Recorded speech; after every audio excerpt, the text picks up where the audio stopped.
আসসালামু আলাইকুম সম্মানিত শিক্ষকবৃন্দ, আশা করি ভালো আছেন। আমাদের আজকের ভিডিওটি থাকবে সর্বশেষ ইএফটি তথ্য প্রেরণের বিষয় নিয়ে। আমরা থাম্বনেইলেই বলেছি যে তথ্য প্রেরণের জন্য প্রধান শিক্ষক সময় পাবেন মাত্র 5 দিন। এই 5 দিনের মধ্যেই হার্ড কপি এবং সফট কপি পাঠাতে হবে।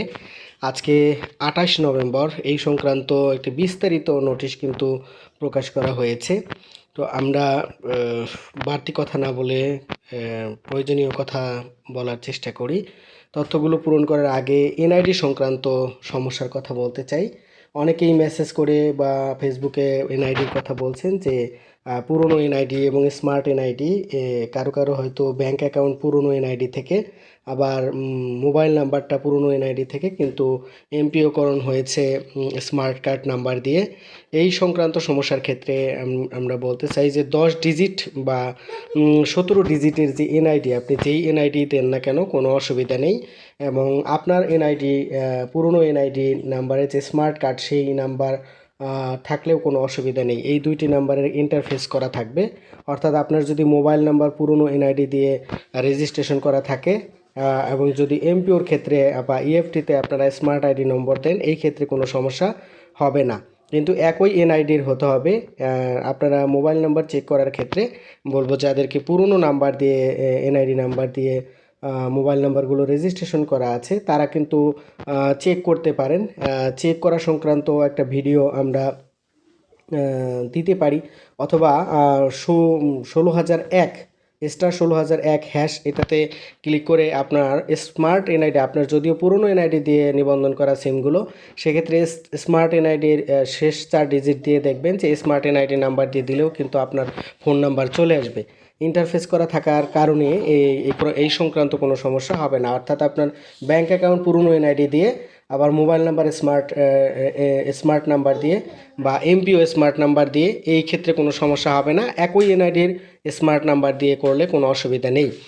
আচ্ছা, এছাড়া দেখুন, অনলাইনে তথ্য এন্ট্রি সংক্রান্ত এন্ট্রির ক্ষেত্রে 17 অথবা 10 ডিজিট গ্রহণযোগ্য হবে। যাদের 13 ডিজিটের এনআইডি রয়েছে, পুরনো এনআইডি, সেক্ষেত্রে 4 ডিজিটের জন্মসাল দিয়ে, পূর্বের জন্মসাল দিয়ে 17 ডিজিট করে নিতে হবে।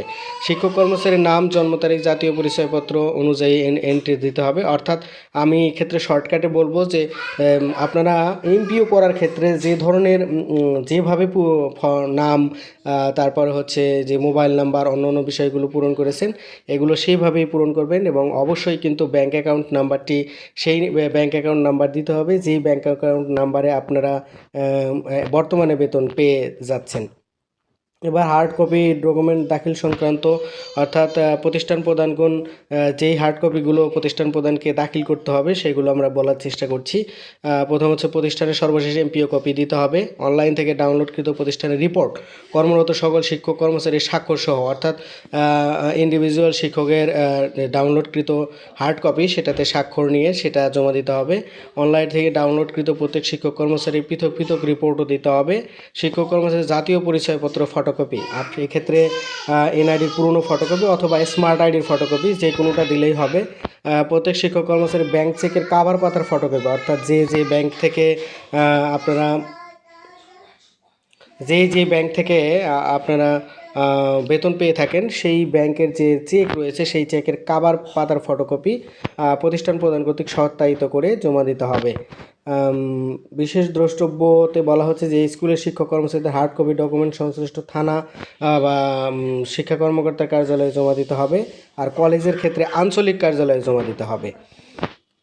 ভিডিওটি লম্বা হয়ে যাবে, এই জন্য আমরা একটু শর্টকাট করার চেষ্টা করতেছি। প্রতিষ্ঠান প্রদানের প্রতি নির্দেশনা হচ্ছে, প্রতিষ্ঠান থেকে পূরণ করার জন্য যে কাজটা করতে হবে সেটা হচ্ছে, গতকাল বা তার আগের দিন থেকে কিন্তু apps.image.gov.bd নামের যে ওয়েবসাইটটি আপনারা দেখেছেন, ওই ওয়েবসাইট ঠিক আছে, কিন্তু পাসওয়ার্ডের কথা ভুল বলা হয়েছে। আসলে ওই 1 থেকে 8 পর্যন্ত পাসওয়ার্ড, এই পাসওয়ার্ড দিলে হবে না। স্কুলের যে এমপিও এর আগে পূর্বে যে পাসওয়ার্ডটা রয়েছে এবং পূর্বে যে ইউজার আইডি রয়েছে, সেটা দিয়ে লগ ইন করতে হবে। image.gov.bd এই সাইটে লগ ইন করার পর নিম্নোক্ত হোম পেজটি পেয়ে যাবেন। অর্থাৎ এই যে তীর চিহ্ন এই জায়গাটিতে দেখতে পাচ্ছেন যে এখানে কিন্তু এমপিও ইএফটি দেওয়া হয়েছে। এই এমপিও ইএফটিতে ক্লিক করলে আপনারা নিচের ইন্টারফেসটি পেয়ে যাবেন। এখানে ইউজার আইডি এবং পাসওয়ার্ড দিয়ে লগ ইন করবেন। লগ ইন করার পর আপনারা নিচের এই ইন্টারফেসটি পেয়ে যাবেন। এই ইন্টারফেসটিতে কিন্তু তথ্য হালনাগাদ করাই থাকবে। কিছু তথ্য যেমন প্রতিষ্ঠান, এমপিও কোড, আইএন, অঞ্চল, অন্য থাকবেই দেয়া। শুধুমাত্র যে কাজটা করতে হবে সেটা হচ্ছে ব্যাংকের শাখার নাম, ব্যাংকের জেলা এবং রাউটিং নাম্বারটা দিয়ে এখানে সেভ বাটনে ক্লিক করতে হবে। রাউটিং নাম্বার দিয়ে সেভ বাটনে ক্লিক করার পর পরবর্তী ইন্টারফেসটা দেখা যাবে। এই যে পরবর্তী যে ইন্টারফেস রয়েছে এখানে কিন্তু ইন্ডিভিজুয়াল শিক্ষকদের ইন্ডিভিজুয়াল দেখা যাবে। ইন্ডিভিজুয়াল এটা দেখা যাওয়ার পর আপনারা দেখবেন যে বাঁ পাশে এডিট বাটন বা পেন রয়েছে। এই এডিট বাটনে ক্লিক করে তথ্যগুলোকে হালনাগাদ করতে হবে।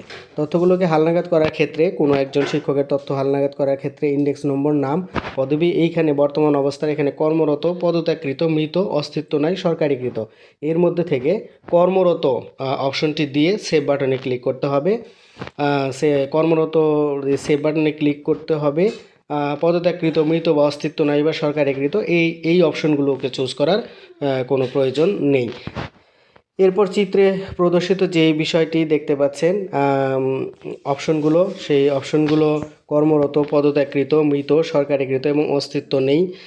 এমপিও শিটে এমপিও অস্তিত্ব নেই বলতে এমন শিক্ষক কর্মচারী বোঝাবে যে কর্মরত নেই বা যাদের নিয়োগ, যোগদান বা অন্য কোনো তথ্য প্রতিষ্ঠানে নেই কিন্তু এমপিও শিটে নাম রয়েছে। বর্তমান অবস্থা থেকে প্রদর্শিত 5টি অপশনের মধ্যে শুধুমাত্র কর্মরত নির্বাচন করে সেভ বাটনে ক্লিক করলে এই শিক্ষক কর্মচারীদের এই তথ্যগুলো আসবে। দেখুন, তথ্য, ইন্ডেক্স নাম্বার, নাম, পদবি, বর্তমান অবস্থা, কর্মরত। এই তথ্যগুলো আসার পর বিদ্যমান এমপিও শিট অনুযায়ী, অর্থাৎ পূর্বে এমপিও করার সময় যেভাবে তথ্যগুলো পূরণ করেছিলেন সেভাবে এই তথ্যগুলো পূরণ করতে হবে এবং হালনাগাদ করতে হবে। প্রয়োজনীয় সংশোধন করতে হবে। সংশোধন করার পর এই আপডেট বাটনে ক্লিক করতে হবে। আপডেট বাটনে ক্লিক করার পর আপনারা কর্মরত ব্যতীত অন্য যে কোনো অবস্থায় নির্বাচনের সেভ বাটনে ক্লিক করলে শিক্ষক কর্মচারী বিস্তারিত তথ্য প্রদান করা কোনো ফর্ম প্রদর্শিত হবে না। তার নামের পাশে সম্পূর্ণ কলামে চেকবক্সে ক্লিক করতে হবে। চেকবক্সে ক্লিক করলে শুধু হয়ে যাবে। এরপরে দেখুন, শিক্ষক কর্মচারীর নামের পাশে সম্পূর্ণ কলামে চেকবক্সে টিক চিহ্ন প্রদর্শিত হবে। ডান পাশে সকল তথ্য সঠিকভাবে প্রদান করলে আপডেট বাটন কার্যকর হবে। ফর্মের কোনো তথ্য অসম্পূর্ণ থাকলে কিন্তু আপডেট বাটন কার্যকর হবে না, অর্থাৎ এখানে ভুল করার সুযোগ আসলে বাধ্যতামূলকভাবেই নেই। এরপর হচ্ছে পরবর্তী কার্যক্রমের জন্য প্রেরণ করতে হবে, এই বাটনে ক্লিক করতে হবে।